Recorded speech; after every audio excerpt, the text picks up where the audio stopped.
Hello and welcome to the How to Exit podcast. Today I'm here with Mike Finger. Mike's had multiple exits and he's here today with us, and I'm really grateful to have you here. Love to hear your story, man.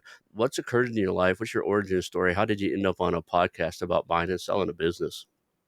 Yeah, well, again, thank you for the opportunity for the conversation. I'm looking forward to it. I don't know. I suppose there's a traditional path to business ownership, and I don't think it includes getting an undergraduate degree in theology and a master's degree in public and nonprofit administration. But that's how mine started. Uh, had my education, started working for a small social service agency in South Minneapolis, and got the bug. My wife and I cut our dining room table in half to make two desks and started serving clients out of our living room. That literally happened, and it turns out that I'm a bit of a growth junkie. You can't see me hitting my the vein in my arm here, but I'm.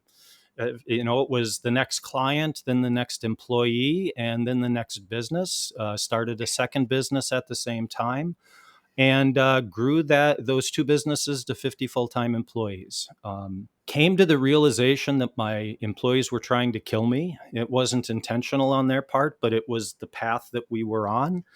I would joke with people that I was scheduling in my heart attack, but there was a little voice in the back of my head that says this is not a joke.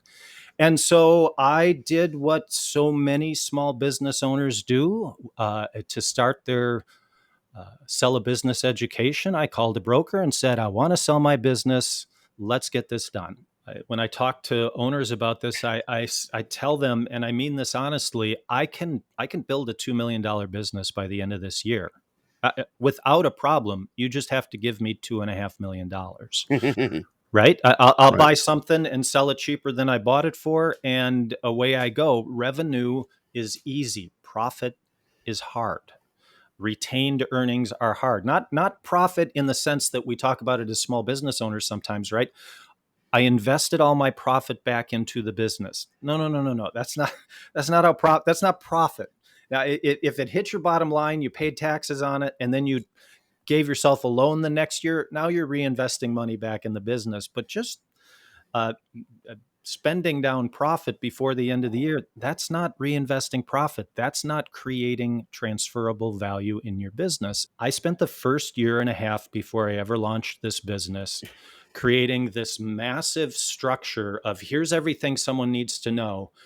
I got that done in about a month. And then I spent the next year and a half taking things out until I came up with what I feel and I'll share it with you. Here's what I think the eat right and exercise is in this space. And to me, it comes down to three questions. Are my results desirable? Can a buyer duplicate my results? And can I document my results? If you can answer yes to those three simple questions, I believe your business is way down the path of sellability. If you've got a no in any of them, you're going to run into serious trouble with selling your business. Again, those basics kill most deals. But we as owners, where do we go for that? Where do we what that eat right and exercise, right? We see that message everywhere. It's a consistent.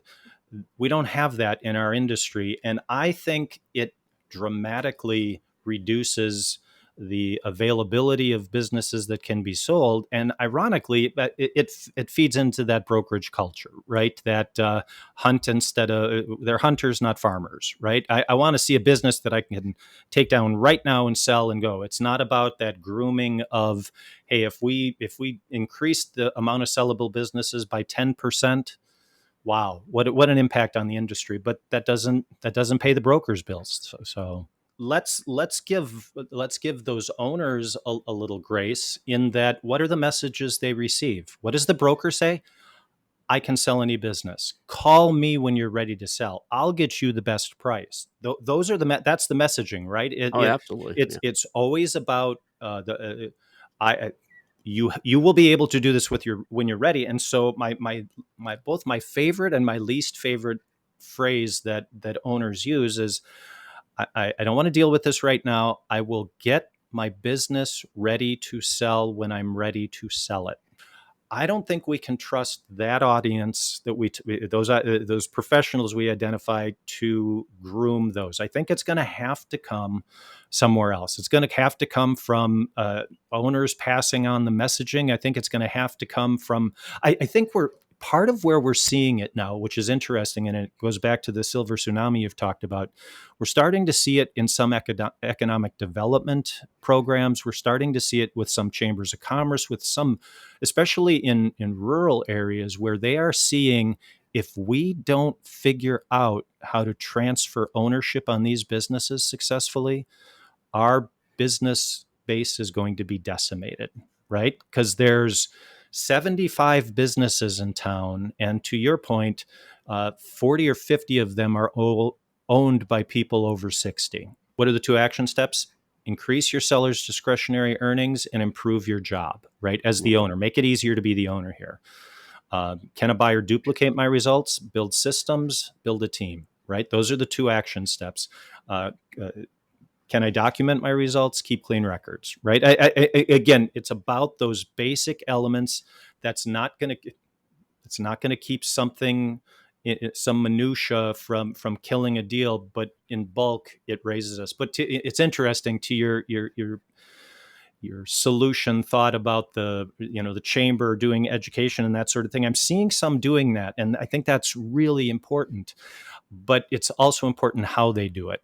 I think about this sometimes, and my brain goes to analogies, and I'm like, I see these people who are legitimately providing valuable information. I think what you share, Ron, on the program is helpful.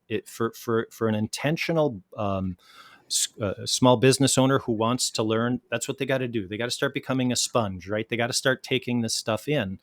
Um, but whether or not what Ron is looking for in a business um, is what you should do to prep your business for sale. Ron's got a very specific set Yep. of desires and needs that he's looking for. I see this right now in the online space, Amazon stores and the like. There's been private equity groups that have put funding together to purchase those, and they'll come up with, here's what we're looking for, and I've seen owners chase those specifications, not understanding that those groups are ultimately going to buy an incredibly small percentage of small businesses in that space,